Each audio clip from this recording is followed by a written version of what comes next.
First of all, let me just say, God has been good to me. He has extended His grace and mercy to me over the years. And also, let me bring in the other nominees. We have been a part of this organization, some from about a year after the inception, which would be the other two nominees, Doyle Burroughs and Mr. Edward Fitzgerald, and myself, which would have started some 3 years later. We have been a part of Winston Gus Cooper's vision for the Valley Boys organization. Having said that, in 1996, I went into the shack area where Gus was, and we were doing the City of Gold, our presentation, our theme that for the New Year's morning. And I asked him, I say, man, what you doing here like this, early as this? So he looked at me and he said, I am about my father's business. And it took me several years to really get the full meaning of that, but it was so profound because it is so true. I was always around Doyle Burroughs, helping him with his costuming and what have you, because he was always, he was into Junkanoo along with Edward Fitzgerald, because Edward's father, Mr. Jane Fitzgerald, had a group, and Doyle was a part of that as well. A friend of mine, a cousin, George Wilson, we call him Galah, I paced his costumes, or helped him pace his costumes. And during the 1961, 62, I was pacing his costume, I think it was Uncle Sam. And he said to me, man, why you don't come and go rush? I was doing it in my home in Malone Yard. So I said to him, boy, Mommy I gotta ask Mommy. So he was there in my home, and Mommy was there, so he said, well, go and ask her. So I went to her and I said, Mom, is it possible for me to rush? And she looked at me, she said, if Galah and Doyle say you can rush, you can rush. So Galah said, that's a done deal. And boy, after I finished doing what I had to do for Galah, I break off running up to Doyle. I say, Doyle, Mommy said I could rush. Doyle say, rush where? I say, but you stop from talking business. So I say, yeah, man. The Mommy said I could rush. So he say, okay. And it started from there. I got married in 1965. And one of my best friends in Junkanoo at the time was Ed McPhee.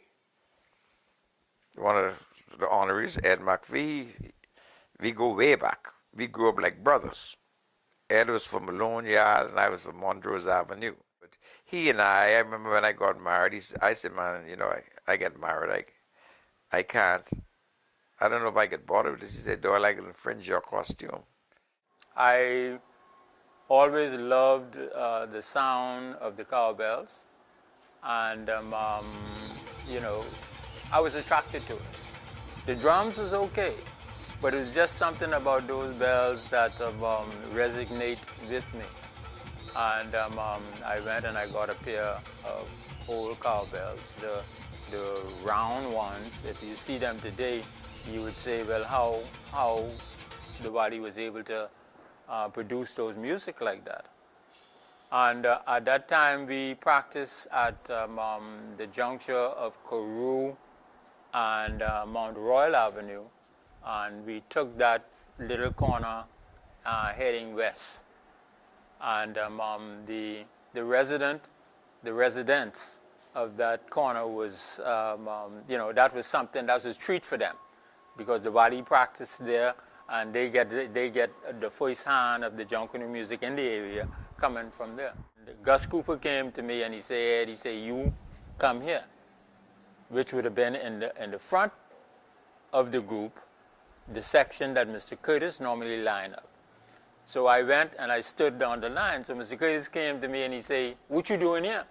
So I say, "What I doing here?" I said, "Mr. Cooper put me here." He said, "No, boy, move, go back." So I went, I looked at him, and I went about 2 rows back, which would have been probably the 4th row. But you can still see up front there in the movement. So I looked at him, and the only thoughts in my mind, I said, "Boy, I can get you." And, we went down. And I can tell you, the music that you're hearing now of the Valley Boys bell line is a part of what we produced then. Because you didn't have the horns, you didn't have the scrapers, you didn't have the added attraction. You just had the bells, the whistle, and a foghorn, and your drums. And as we went down Bay Street, I watched Mr. Curtis with his style of ringing bells. I watched him as he put his hand together and the sound coming out of those bells. I say, "Boy," and I started to do my thing. I started the 1-2.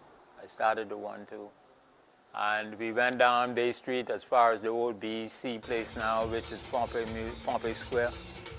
We rest and we came back. And I was watching him, and I was doing the same thing. At that time, the crowd was receptive to us, so we stopped into Rawson Square. And after the rest period, we started to line up again. And lo and behold, I went right back to the spot where I was, and all of a sudden I heard, where that tall boy who was here. So he says, "See him there?" He said, "Well, come here, boy, come here." I say, "What?" He said, come here, you, right here." The same spot that Mr. Cooper put me. And the rest is history. From 62 until Mr. Curtis retired, we were the force of the Valley Boys in the front line section. Gus came in the shop, and he said, "Ed, how would you like to have the run of the group for me while I'm off to school?" So I look at him, I say, "Me?" He said, "Yeah." He said, I spoke to Doyle, and Doyle said he believed you can handle it. He said, you always helping everybody getting their costume out, so, what you think?" So I say, "Well, if you say so, I say, but you sure?" He said, "Yeah, man, I believe you could do it." So that was the beginning of my involvement to the extent of getting the group prepared to go to Bay Street. Well, I am still a part of that team now. It's a bigger team, but I'm still a part of that team as helping to prepare the belling section to go to Bay Street. I'm still in the belling section, and like I say, God's been good. His grace and His mercy, He still shower on me, And Ed has been with the Valley Boys, like I says, from the early 60s. From the early 60s, as a cowbell shaker, now he's a senior citizen, like myself. And, for years, Gus used to tell Ed, you still ringing your cowbell, but you don't have to carry those big elaborate costumes like everybody else. You should be able to be like a roving beller through the group. And he's well respected in the jungle world. And he's mellow that he scare me these days. He gets so mellow now, he's when he called the talk shows, you better have a lot of time to listen, because he got breath like a marathon runner, But like I say, he's one of my childhood friends, and we're still friends today. Ed was one that you can always go to We used to call him the wise one. He always just knowledge about everything that you need to find about. And suffice it to say that Ed was never a person who was confrontational. I've never had an exchange with him. Of course, we never used to see eye to eye on everything, but that's the way it was. But one big impact in my life that Ed has made was this. I could recall in 1976 when we carried the American Indians. As the group began to line up, Gus came to me and asked me, where is Ed? I said, well, I saw him earlier, but I don't know where he went. And when we get down the road, we already line up. Here comes Ed, full regalia, American Indians costume. He pulled a hat trick on me that year because he didn't let me see his costume that year. And from that year, from 1976 to this year, I've never let that happen to me again, because what he did to me was he caused me to improve my skills, to become better in what I did. And I want to thank him for that. That was almost 40 years ago. But not only the belling, I think, was a part of my attraction to the production of Junkanoo. It was the people, the persons who were there.